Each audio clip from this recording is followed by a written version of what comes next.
When Callum abandoned me, feverish and shivering on a mountain road, just to watch a meteor shower with the young woman he had raised, I decided to divorce him. His good friend, Emmet, advised him to try winning me back. Look, Cal, sisters are sisters, but a wife takes priority.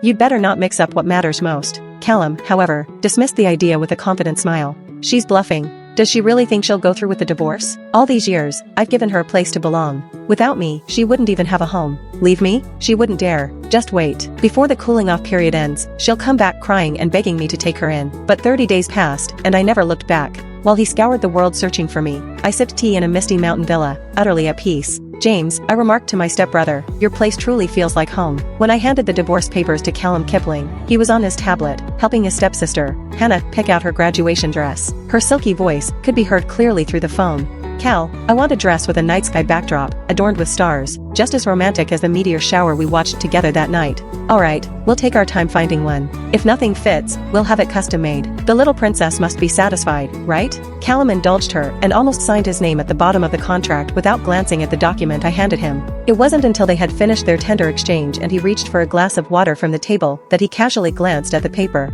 Then he laughed in disbelief. You've got quite a temper, don't you, Eloise? All this just because I didn't go with you to the hospital? And then you jump straight to a divorce? Why wouldn't I? That day, I had already been unwell due to my period, yet he insisted I join them at the mountaintop resort. By nightfall, I had developed a fever. When I begged him to take me to the hospital, he left me stranded halfway down the mountain. There's a clinic 10 minutes down the hill. Buy some medicine yourself. I have something urgent to take care of, he said before leaving. But with my fever reaching 102 degrees Fahrenheit, how was I supposed to make my way down the mountain alone in the middle of the night? The moment he left, I fainted. Later, I found out that the so-called urgent matter was watching a meteor shower with Hannah. Whether I dare or not, I've already done it, I said calmly. I changed my shoes and headed for the door, utterly indifferent to his questioning. Since you've already signed it, I'd appreciate it if you could have someone take it to the courts to finalize the process. I thought Callum would readily agree, relieved to end things. Instead, he erupted in anger. Do you really think I won't go through with this? You're going to regret this and come crawling back to me. Regret?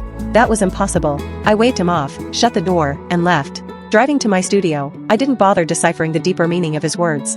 The studio had recently taken on a custom dress order, and by the time I finished, it was already late. A message from Callum awaited me on my phone. Come to Willow Creek. Bring your sewing kit. With the countdown to our divorce ticking away, I had no intention of sacrificing any more of my time for him. Yet, his messages kept coming. If you don't show up, I can't guarantee I'll make it to the divorce proceedings. Or is this divorce just another ploy to play hard to get? Huh. I let out a cold laugh. I was exhausted but grabbed my sewing kit before heading out. The evening traffic was dreadful. By the time I reached Willow Creek, Callum and the rest had already drunk their fill. Callum and Hannah, along with a few others, were laughing and joking together. Emmet Porter, whom I shared a bit of rapport with, tried to reason with Callum. Look, Cal, sisters are sisters, but a wife takes priority. You'd better not mix up what matters most. Hannah clearly didn't like that. She held Callum's face and planted a bold kiss on him. I'm the one Callum raised, so of course, I'm the most important person in his life, she declared arrogantly. Yes, you're the most important thing in my life, he replied lightly. Callum was long accustomed to Hannah's intimate gestures. He ruffled her hair and smiled at her affectionately. Does Eloise really think she'll go through with the divorce? She's just playing me. All these years, I've given her a place to belong. Without me, she wouldn't even have a home. Leave me? She wouldn't dare. Just wait. Before the cooling off period ends, she'll come back crying and begging me to take her in.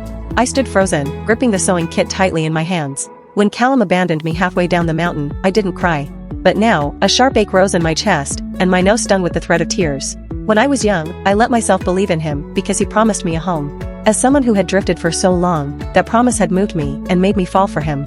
But years later, that very promise had become the blade that now pierced my heart. It turns out the people closest to you know exactly where your weaknesses lie, and how to strike at them.